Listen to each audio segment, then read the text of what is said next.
sudah barang dari kita, selagi tidak disampaikan, ia akan padam bersama masa. Ayo kita bersama-sama, kita sampaikan kisah sejarah agar tetap diingat oleh penerus kita. Membongkar kisah sejarah, tapi amanah satu semangat. Ia bukan setakat membongkar kisah, ia juga penuh makna dan rahsia. Bismillahirrahmanirrahim. Salam sejahtera. Bersua lagi dalam membongkar kisah sejarah. Kali ini, kami membawakan satu lagi topik menarik, iaitu James Brooke menjadi Gubernur di Sarawak. Seperti apakah kisah ini? Mari sama-sama kita saksikan. Sharif Sahab menentang pihak British di Sarawak. Tidak lama lepas berlakunya peristiwa yang disebutkan, dalam tahun 1842 itu juga, Sharif Sahab telah mencuba mengapi-apikan orang besar-besar Melayu di Kuching supaya mereka melawan pihak British yang memerintah di Sarawak itu. Tetapi, percubaan Sharif Sahab itu tidak juga berjaya.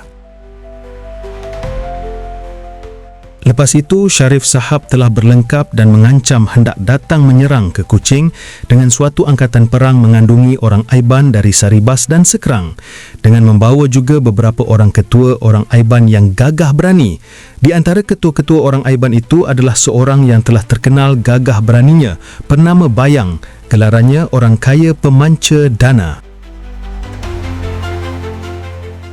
Mengikut sejarahnya, orang kaya pemanca dana Bayang itu telah menggantungkan sebuah bakul kosong pada sebuah pokok kayu di tempatnya, dan ia telah mengatakan ke dalam bakul itulah kepala Raja Sarawak James Brooke akan dimasukkannya apabila ia balik dengan kemenangan setelah menaklukkan Sarawak. Apabila perlengkapan Sharif Sahab hendak datang menyerang itu terdengar beritanya ke Kuching, dan oleh sebab James Brooke pun telah yakin bahawa Sharif Sahab itu musuh ketatnya, ia pun mengerahkan orang memasang pagar-pagar di keliling kampung, dan sebuah kota menghadap ke Sungai Sarawak telah diperkuat lagi, dan perahu perang James Brooke yang sebanyak 25 buah itu semuanya dilengkapi dengan senjata dan orangnya. Serangan dan pertempuran angkatan perang Sharif Sahab yang datang menyerang Kuching itu tidaklah didapati ceritanya yang lanjut, melainkan hanya mengatakan serangan Sharif Sahab ke Kuching itu tidaklah berhasil, dan dari semenjak itulah juga Sharif Sahab telah dihitungkan oleh James Brooke sebagai musuh ketatnya, sama seperti Pangeran Mahkota juga. Sultan Brunei menyerahkan negeri Sarawak kepada James Brooke.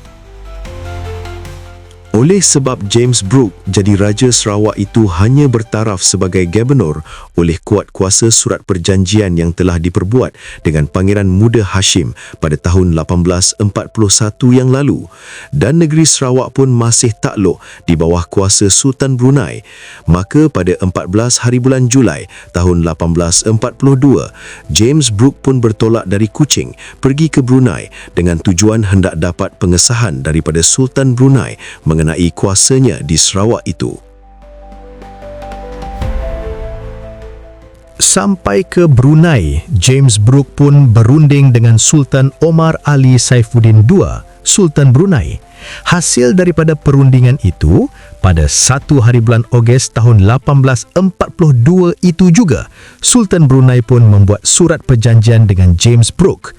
Dalam surat perjanjian itu, antara lain ada menyebutkan Sultan Brunei menyerahkan negeri Sarawak serta segala cukai hasil di negeri itu kepada James Brooke, dan James Brooke membayar kepada Sultan Brunei tiap-tiap tahun wang sebanyak $2,500.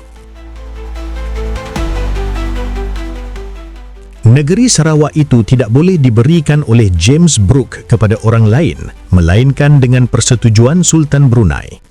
agama dan adat istiadat penduduk Sarawak tidak boleh diganggui. Setelah selesai membuat surat perjanjian itu, James Brooke pun balik ke Sarawak dan surat perjanjian itu dibawanya bersama.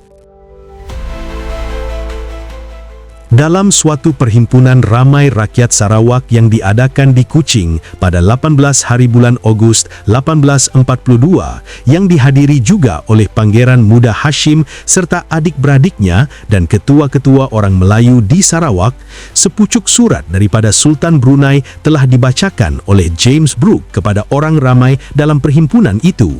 Setelah selesai surat itu dibacakan, Pangeran Muda Hashim pun naik ke sebuah pentas yang telah diadakan di situ lalu bercakap dengan suara yang lantang mengatakan, jika ada siapa-siapa yang tidak bersetuju dengan kenyataan dalam surat baginda Sultan Brunei yang telah dibacakan tadi, sila nyatakan sekarang. Tidak siapa pun yang bercakap menjawab perkataan Pangeran Muda Hashim itu. Semuanya diam sahaja. Pangeran Muda Hashim pun berpaling kepada Datu Patimi Ali dan lain-lain ketua orang Melayu yang ada dalam perhimpunan ramai itu lalu bertanya, adakah siapa-siapa anak raja atau pangeran yang hendak membangkang kenyataan dalam surat baginda itu? Mereka sekalinya menjawab, mengatakan mereka sedia menurut titah Sultan Brunei itu. Lepas itu, Pangeran Muda Hashim bertanya pula kepada Pangeran Mahkota yang rupanya ada juga dalam perhimpunan itu. Bagaimanakah pula fikiran Pangeran Mahkota? Pangeran Mahkota pun menjawab mengatakan bahawa ia pun sedia mentaati titah perintah Sultan Brunei itu. Dan pengakuan seperti itu telah dituruti oleh orang besar-besar lainnya yang ada di situ. James Brooke mula menjalankan dasar pemerintahannya di Sarawak. Setelah James Brooke dapat bertapak sebagai raja di Sarawak, ia pun menetapkan dasar pemerintahannya, iaitu hendak membetulkan pemerintahan di Sarawak dan hendak menyelamatkan Sarawak daripada ancaman perompak laut.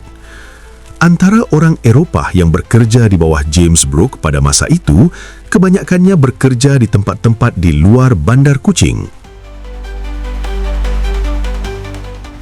Dan pada masa itu, yang terutama membantu James Brooke dalam pekerjaannya ialah seorang keluarganya bernama Arthur Cruikshanks. Dialah yang telah berusaha mengaturkan pentadbiran dalam pemerintahan James Brooke di Sarawak. Pangeran Muda Hashim dan Pangeran Badarudin yang masih ada di Sarawak itu, belanja hidup mereka ditanggung oleh James Brooke.